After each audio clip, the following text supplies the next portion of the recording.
CBSE class 10th के history book से आज हम लोग the rise of nationalism in Europe की 12वीं क्लास में हैं।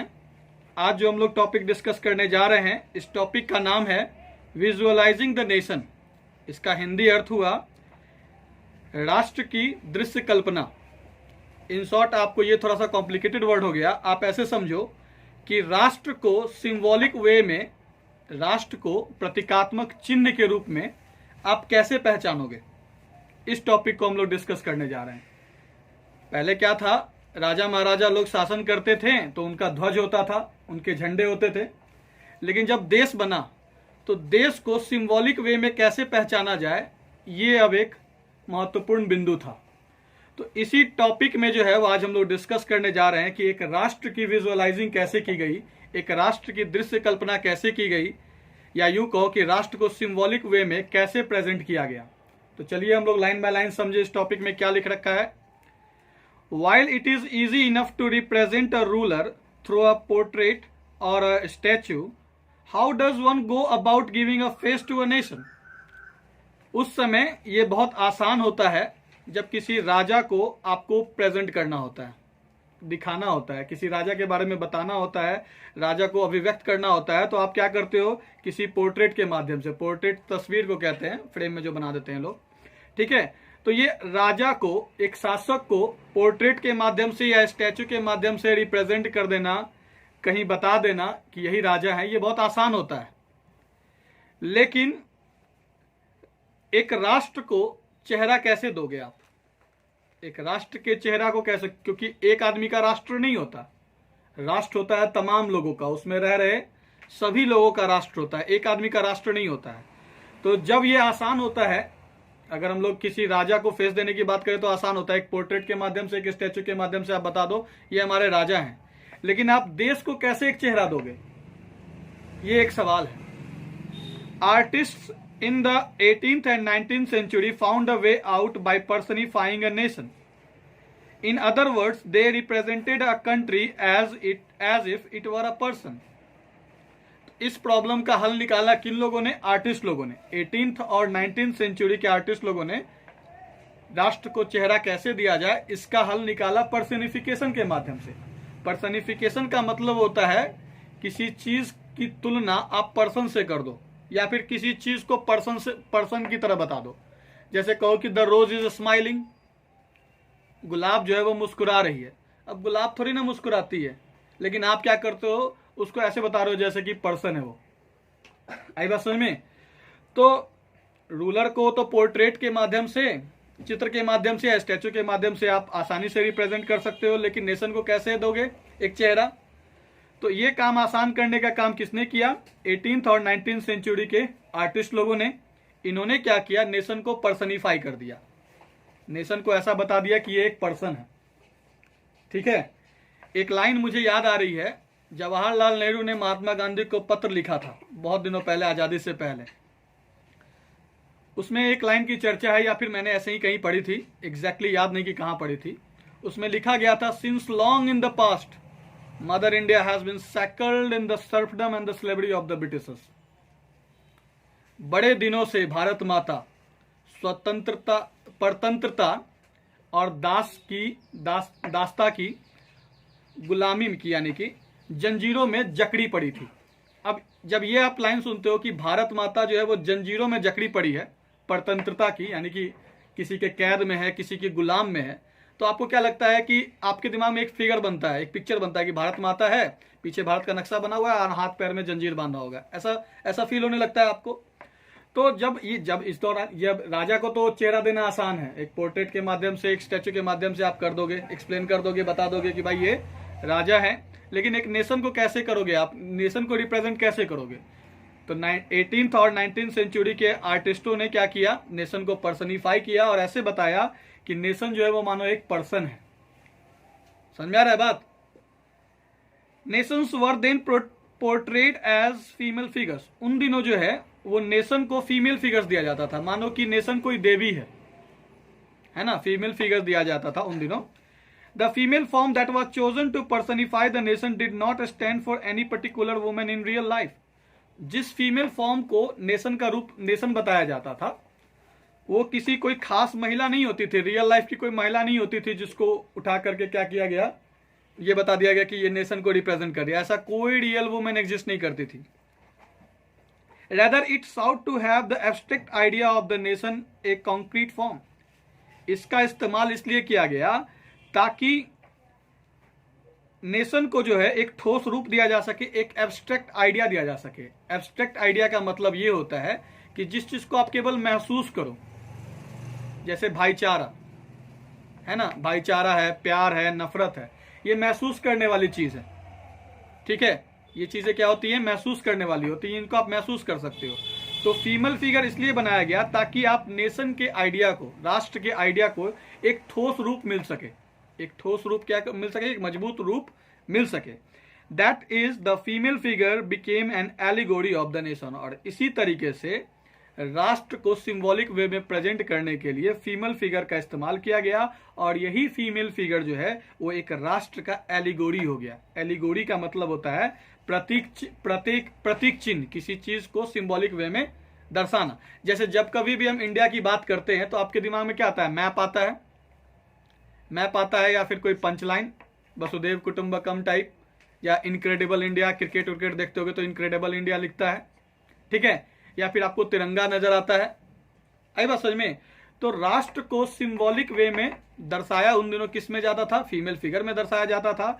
इसलिए जो है वो फीमेल फिगर जो है वो नेशन को सिंबॉलिक वे देने के लिए एक प्रतीक चिन्ह बनी, एलिगोरी बनी। एलिगोरी के बारे में आपको एक्सप्लेन भी नीचे कर रखा है कि allegory when an abstract form, when an abstract idea, for instance greed, envy, freedom, liberty, is expressed through a person or a thing, an allegorical story has two meanings, one literal and one symbolic।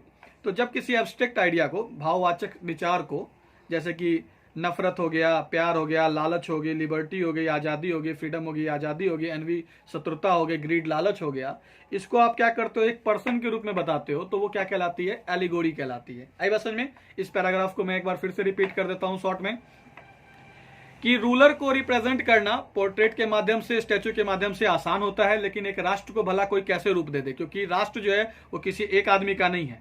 18th और 19th century के artist ने इसका एक रास्ता निकाला। Nation को उन्होंने क्या किया, पर्सनिफाई किया, या दूसरे शब्दों में कह लो कि नेशन को ऐसे बताया कि जैसे कि वो एक क्या है, पर्सन है। उन दिनों नेशंस को जो है वो फीमेल फिगर्स के रूप में क्या किया जाता था, बताया जाता था। फ्रेंच रिवॉल्यूशन के टाइम में ही आपने देखा। तो फीमेल फॉर्म जो है उसका इस्तेमाल किया गया पर्सनिफाई करने के लिए नेशन को, ताकि जो है एक एब्स्ट्रैक्ट आइडिया मिल सके। और ये जो फीमेल फिगर जो चूज किया गया वो किसी देश की कोई खास महिला नहीं होती थी जिसका पिक्चर बना दिया जाता था, बस एक एब्स्ट्रैक्ट फॉर्म। ठीक है, तो इसलिए जो है वो फीमेल फिगर क्या बनी, उन दिनों फीमेल फिगर ही नेशन को रिप्रेजेंट करने के लिए, पर्सनिफाई करने के लिए इस्तेमाल किया जाता था। तो इसलिए फीमेल फिगर क्या बनी, एलिगोरी बनी। कोई दिक्कत नहीं आगे समझने में। अब देखो, you will recall that during the French revolution artist use the female allegory to portray ideas such as liberty, justice and the republic. आप याद करोगे कि फ्रेंच रिवॉल्यूशन के दौरान आर्टिस्टों ने फीमेल एलिगोरी का इस्तेमाल किया था, फीमेल प्रतीक चिन्ह का इस्तेमाल किया था, अगर उनको लिबर्टी, जस्टिस और रिपब्लिक होना बताना हो तो। ठीक है, उसमें क्या किया गया था, फीमेल एलिगोरी का इस्तेमाल किया गया था अपनी लिबर्टी, जस्टिस और रिपब्लिक होने को अभिव्यक्त करने के लिए। These ideals were represented through specific objects और सिंबल्स। और ये आइडियाज जो है, चाहे वो लिबर्टी हो, जस्टिस हो, रिपब्लिक हो, तो लिबर्टी या फिर देश को रिप्रेजेंट करने के लिए एलिगोरी, और फिर जैसे लिबर्टी, जस्टिस और रिपब्लिक को एक्सप्लेन करने के लिए भी और भी स्पेसिफिक ऑब्जेक्ट्स और सिंबल्स का इस्तेमाल किया जाने लगा था। जैसे आपको याद होगा कि ब्रोकन चेन का इस्तेमाल जो है फ्रेंच रिवॉल्यूशन में 9th क्लास के 12th नंबर पेज में दे रखा है कि ब्रोकन चेन का इस्तेमाल किस लिए किया जाता था, बिकमिंग फ्री के लिए।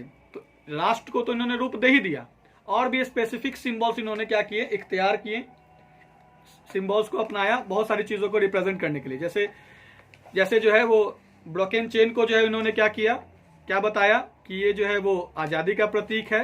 एक द बंडल ऑफ रॉड्स और फासेस, ये छड़ों की गट्ठर बताई गई, ये यूनिटी को बताने के लिए इसका एक्सप्रेस किया गया। एक ट्रायंगल जो है उसमें रेडिएटिंग लाइट लगी, उसके अंदर आंख बना हुआ है, उसको किस चीज के लिए बताया गया, ये कि ये ज्ञान रूपी उजाला है जो अंधकार रूपी अज्ञानता को दूर कर रही है। सेप्चर पावर को बताया गया। एक रिंग बताया गया, एक रिंग सांप वाला है, जिसमें सांप का मुंह जो है वो अपनी पूंछ पकड़ा हुआ है। ये इटर्निटी का प्रतीक था, मतलब ना तो इसका अंत है ना इसकी शुरुआत है। रेड कैप जो है वो जो जनरली स्लेव लोगों के द्वारा पहना जाता था फ्री होने पर, तो रेड कैप भी आजादी का प्रतीक था। ब्लू व्हाइट रेड जो है वो झंडा का कलर बताया गया। और विंग्ड वुमेन जो है वो लॉ की पर्सनिफिकेशन थी। फिर लॉ टैबलेट था जिसमें जो है अधिकार लिखा हुआ था और भी सारी बातें लिखी हुई थी। तो इस तरीके से आप याद करोगे कि फ्रेंच रिवॉल्यूशन के दौरान आर्टिस्टों ने क्या किया था, फीमेल एलिगोरी का इस्तेमाल किया था लिबर्टी, जस्टिस और रिपब्लिक को रिप्रेजेंट करने के लिए। इसके अलावे इन्होंने बहुत सारे आइडियाज को स्पेसिफिक ऑब्जेक्ट्स और सिंबल्स के माध्यम से, जिसका चर्चा अभी मैंने किया, इन आइडियाज को उन्होंने एक्सप्लेन करने के लिए सिंबॉलिक वे में बहुत सारे स्पेसिफिक ऑब्जेक्ट का उन्होंने सहारा लिया। As you would remember, the attributes of liberty are the red cap and the broken chair, while justice is generally a blindfolded woman carrying a pair of weighing scales.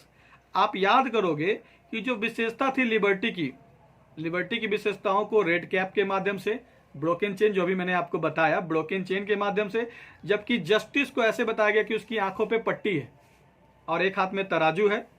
और हाथ में क्या है, तराजू है। अपने यहाँ की जो ये जस्टिस की जो देवी बनाई गई है, जस्टिस की जो मूर्ति है, न्याय की मूर्ति, उसमें क्या है, दिखाया गया है कि उसकी आंखों पे पट्टी है, हाथ में तराजू है और पीछे तलवार भी है। समझ में आ रहा है बात, पीछे क्या है, उनके तलवार भी, हालांकि इसमें तलवार की चर्चा नहीं है। आप याद करोगे कि लिबर्टी की जो विशेषता थी वो किस किस चीज के माध्यम से दर्शाई गई थी, रेड कैप, ब्रोकन चेन, और जस्टिस को ब्लाइंड फोल्डेड दिखाया गया था, वुमेन, ब्लाइंड फोल्डेड वुमेन दिखाया गया था कि उसकी आंखों पे पट्टी है और क्या किया गया था, हाथ में उसके तराजू दिया गया था कि मतलब कानून अंधी होती है, उसके सामने आप साक्ष्य रखो, गवाह दो, तब वो देखेगा। कहीं क्राइम होता है तो लॉ नहीं ना जाता है पर्सनली देखने के लिए, आपको गवाह के माध्यम से प्रूव करना होता है। तो कानून जो है वो क्या, कानून की देवी जो है वो क्या करती है, अपने हाथ में तराजू रखती है, साक्ष्य को और जो भी चीज प्रस्तुत की जाती है उसको बैलेंस करके तब तय करने का काम होता है कि कौन सही है कौन गलत है। ठीक है, तो इस तरीके से बहुत सारे नेशन को इन्होंने पर्सनिफिकेशन किया और भी कई सारी बातों को स्पेसिफिक ऑब्जेक्ट्स के माध्यम से रिप्रेजेंट करने का काम इन्होंने किया। Similar female allegories were invented by artist in the 19th century to represent a nation.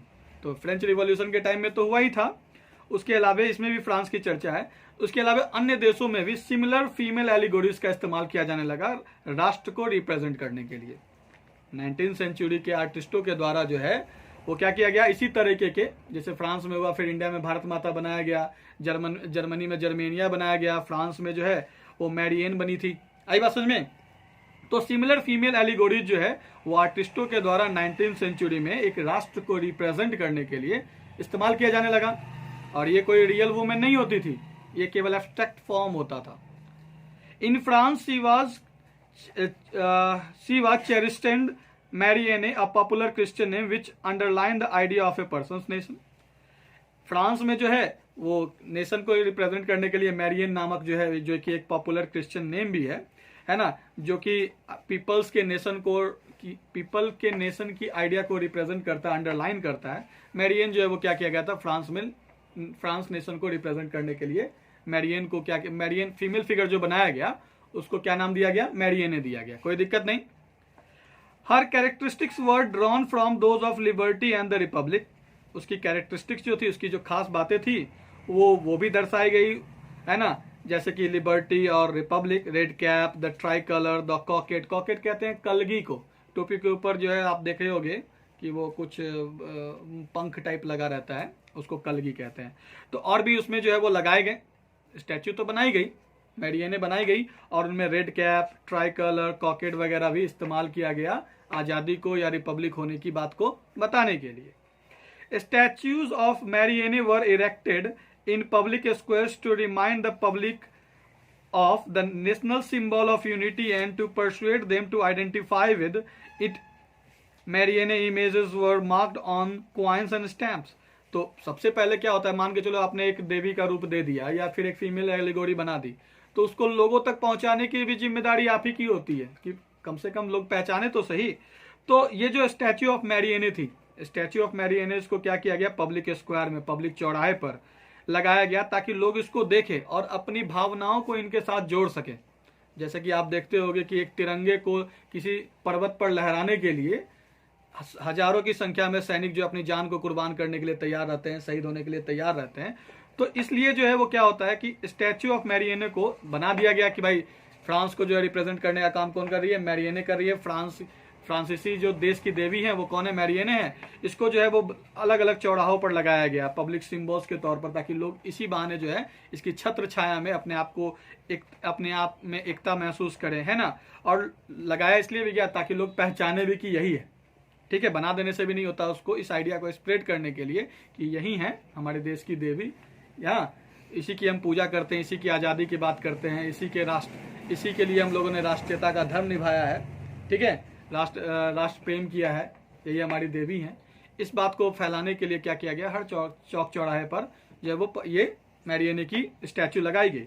मैरियने image were marked on coins and stamps, तो चौक चौराहे पर तो लगाई गए, इसके अलावा स्टैम्प्स पर, टिकटों पर, कॉइन्स पर जो है वो मैरियने की इमेज जो है वो छापी गई। Similarly, Germania became the allegory of the German nation. In visual representations, Germania wears a crown of the oak leaves as the Greek oak stands for heroism. इसी तरह जिस तरीके से फ्रांस में मैरियने बनी थी, मैरियने को जो फ्रांस नेशन को जो पर्सनिफिकेशन करके जो एलिगोरी का रूप दिया गया था, फीमेल एलिगोरी बनाया गया था, उसका नाम क्या था, मैरियने था। तो उसी तरह जर्मन नेशन में भी जो जर्मनी को जो रिप्रेजेंट किया गया फीमेल एलिगोरी के तौर पर, उसका नाम क्या दिया गया, जर्मेनिया दिया गया, है ना। और विजुअल रिप्रेजेंटेशन में अगर जर्मेनिया की आप विजुअल रिप्रेजेंटेशन देखो कैसी है जर्मेनिया, तो उसमें आप देखोगे पिक्चर में भी दे रखा है कि जर्मेनिया जो है वो ओक लिप्स का, ओक का मतलब होता है शाहबलूत वृक्ष, खैर हिंदी से हम लोग को मतलब नहीं है, आप इंग्लिश ही याद रखो। शाहबलूत वृक्ष होता है, इसका मतलब इसकी जो लकड़ी होती है काफी सख्त होती है, और ये ओक लिप्स का इसको क्राउन पहनाया गया है कि ये एक सख्त लकड़ी की पत्तियों से बना जो है वो क्या पहनी हुई है, ताज पहनी हुई है। और जर्मनी में जो है वो ओक का मतलब होता है हीरोइज्म। तो हमारी जो देश की देवी है वो किसी हीरोइज्म को, किसी वीरता का क्या है, प्रतीक है। आई बात समझ में। तो इस तरीके से क्या होता है कि जर्मनी में जो है जो स्टैच्यू बनाया गया नेशन को रिप्रेजेंट करने के लिए, वो नेशन जो बन गई, जो फीमेल एलिगोरी बनी, उसका नाम क्या बना, जर्मेनिया बना। Germania Philip Veit 1848, Philip Veit ने ये पोर्ट्रे बनाया, ये तस्वीर बनाई है, पिक्चर बनाई है 1848 में जर्मेनिया की। The artist prepare this painting of Germania on a cotton banner as it was meant to hang from the ceiling of the church of Saint Paul where the Frankfurt parliament was convened in March 1848। तो ये Philip Veit ने जो है, इस artist ने जो है इस पेंटिंग को बनाया था, जर्मेनिया की इस पेंटिंग को बनाया था कॉटन बैनर पे, कॉटन के कपड़े पर। ये इसलिए बनाया गया था ताकि जो सेंट पॉल की जो चर्च थी जहां पर फ्रैंकफर्ट पार्लियामेंट बुलाया गया था 1848 में मार्च में, वहां पर इसको लगाया जा सके, लटकाया जा सके। तो अभी हम लोगों ने उन्हीं चीजों की बात करी कि किस किस सिंबल का क्या मतलब था। तो नेशन को तो एक फीमेल एलिगोरी का रूप दिया ही गया, उसके अलावा स्पेसिफिक ऑब्जेक्ट्स को जो है वो चुना गया अलग अलग बातों को बताने के लिए। जैसे ब्रोकन चेन्स का मतलब बीइंग फ्रीड, आजाद होना होता था। Breast plate with eagle, breast plate यानी कि जब सैनिक लड़ने जाते होंगे, जैसे दिखाते हैं ना पूरा सीने पे लगा रहता है ब्रेस्ट प्लेट, जैसे कैप्टन अमेरिका टाइप में आप देखते हो, ठीक है। Breast plate with eagle symbol of German empire, strength का प्रतीक था, सिंबल ऑफ जर्मन एम्पायर का प्रतीक था। क्राउन ऑफ ओक लीव्स किसका प्रतीक था, हीरोइज्म का। स्वॉर्ड था रेडीनेस टू फाइट, स्वॉर्ड का मतलब कि हम लड़ने को हमेशा तैयार है। Olive branch around the sword willingness to make peace, और ब्रांच के चारों ओर, स्वॉर्ड के चारों ओर ओलिव की ब्रांचेस लगी हैं, तस्वीर में देखो आप, उसके ठीक नीचे, ठीक है। इसका मतलब था कि हम लोग शांति चाहते हैं, है ना। Black red and gold colour, ये 1848 में लिबरल नेशनलिस्ट का ये फ्लैग का कलर था। हालांकि dukes of the German states ने इसे क्या कर दिया, बाद में बैन कर दिया। Rays of the rising sun, इसका मतलब था beginning of the new era, यानी कि नए एरा की शुरुआत है ये, ठीक है। उसके बाद द फॉलन जर्मेनिया, जूलियस हैबनर ने 1850 में ये पिक्चर बनाई थी। उसके बाद फिगर 19 देख लो, जर्मेनिया गार्डिंग द राइन, राइन नदी का नाम है, ठीक है। जर्मनी की नदी है जो एप्स की पहाड़ियों से निकलती है और जर्मनी से होकर बहती है। तो 1860 में जो है द आर्टिस्ट लॉरेंज क्लासेन ने जो है इस पिक्चर को बनाया था, उन्हें इस पिक्चर को बनाया था इस पिक्चर की कमीशन हुई थी और इस पर इसके तलवार पर जो है, जर्मेनिया के तलवार पर जो है वो लिखा है कि the German sword protects the German Rhine, कि जर्मनी की जो तलवार है वो जर्मन राइन की क्या करेगी, देखभाल करेगी। ठीक है, तो इस तरीके से हम लोगों ने इस चैप्टर में जाना कि सबसे पहले कि राष्ट्र को जो है वो क्या किया गया, एक रूप दिया गया।